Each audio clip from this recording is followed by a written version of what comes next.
મિત્રો આ છે આપણે 10મા ધોરણની બેસિક સ્ટાન્ડર્ડ મેથ્સની પરીક્ષાનો જે છે આપણે આન્સર કે ફર્સ્ટમાં તમારે આવશે એ, સેકન્ડમાં આવશે એ, થર્ડમાં આવશે બી, ફોર્થમાં આવશે સી, ફિફ્થમાં આવશે ડી, સિક્સ્થમાં આવશે સી, અહીંયા આવશે ઇરેશનલ 6 1/6 અહીંયા સી 1 આવશે, અહીંયા 2 આવશે, અહીં તમારે 80 ઓર 90 આવશે, અહીંયા 6 આવશે, અહીંયા ટ્રુ આવશે, અહીં ફોલ્સ આવશે, અહીં ફોલ્સ આવશે અને ટ્રુ આવશે.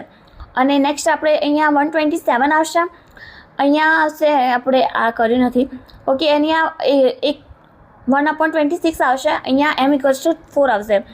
કર્વ સરફેસનું જે આપણે ફોર્મ્યુલા છે એ πr/l આવશે અને અહીંયા πr² આવશે ઓકે. અહીં તમારે આવશે પાઈ અને અહીંયા આવશે θ 360 ડિગ્રી. 25માં તમારે આન્સર આવશે. આ બધે તમે જોઈ શકો છો તમે સ્ક્રીનના સામે. ફટાફટ ચેનલ સબસ્ક્રાઈબ કરજો. બધી આન્સર કી 100% રિયલ જોવા માટે, બધી આન્સર કી 100% રિયલ તમને જોવા મળશે આ ચેનલ ઉપર. તો ફટાફટ આ ચેનલ સબસ્ક્રાઈબ કરો અને વધારેથી વધારે વિડીયોને શેર કરો.